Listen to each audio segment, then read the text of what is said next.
We thought day 2 on Hawaii couldn't be topped. We were wrong.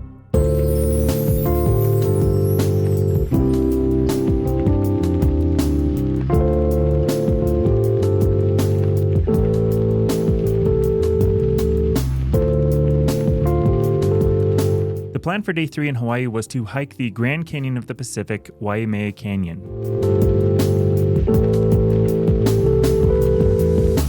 We are spoiled to live in Utah, where we have gorgeous outdoor scenery, so it takes quite a bit to impress us. The first time Caitlin and I came here in 2015, the overlook of Waimea Canyon was the first time I can remember having my breath taken away with the views. So we had to show the family.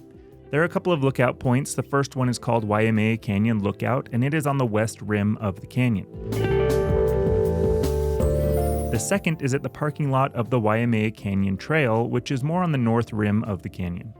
This trail is super fun to walk. It's listed at just under 2 miles one way, but it can be relatively challenging in certain spots. I'd plan on at least a couple of hours. Kauai is home to the wettest place on Earth in terms of annual rainfall, and while it's not specifically at this location, rain can come through quickly. The shade cover of the trees plus small streams also leads to some wet and occasionally muddy areas. The big payoff towards the end of this hike is coming up to the northern edge of Waimea Canyon at the Cliff Trail Lookout. I am terrified of heights and falling, so getting here sends my personal anxiety radar beeping, and having young kids around only makes things worse. There is a guardrail when you first get here, but that goes away and things get pretty wild.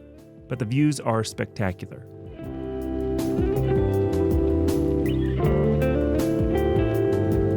Now, this trail originally goes all over the place along Waimea Canyon, but various sections of it have been closed off over the years because they've been washed out and become too dangerous, as this sign shows. I'll get to that in a minute. But first, we'll follow directions and take you to a cute little waterfall and pool where there are usually a chicken or two and an avocado tree just hanging out here.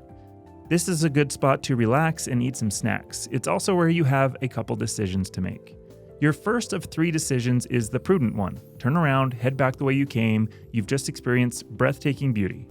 Your second of 3 decisions to make is less prudent, because you're about 100 yards away from the very tippy top of Waipo'o Falls, a landmark that people come to see in helicopters and gaze upon on that Western Canyon lookout point. The trouble is, that's the dangerous, closed part of the trail. This wasn't closed off when Caitlin and I were here in 2021, but it is when we are here at the end of 2024. There's another part of the trail that goes to that dangerous area. It takes some navigating of rocks to put you into the very top of those massive falls.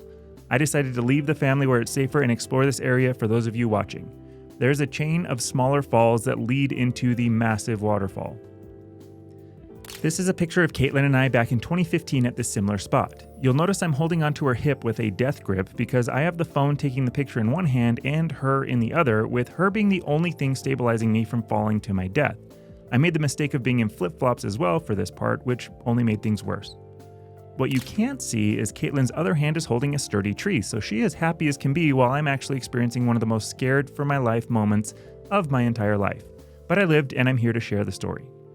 That is your second of 3 decisions. Your third decision is what Caitlin and I decided to do in 2021, and you continue along a closed-off part of the trail that is back where we left the family. You carry on past this rock into a tough-to-find trail that is thick and dense.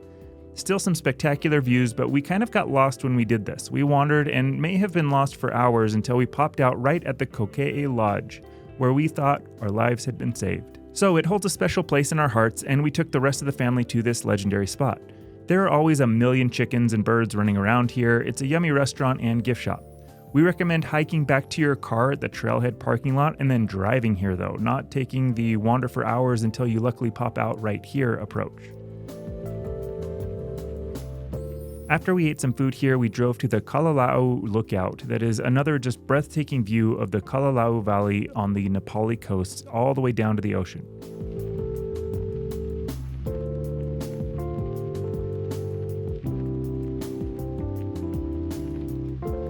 The Pu'uokila Lookout is amazing as well, but the road there was closed this time. After this busy day of driving and hiking, we headed back to our hotel and we all relaxed poolside at the #1 rated pool in America, where we are staying at the Kaloa Landing Resort. A huge thank you to our travel agency partner, ET Family Travel, for putting this all together, planning this whole trip for us, and getting it all scheduled. And when we thought that surely nothing could top day 3 here in Hawaii, day 4 came along.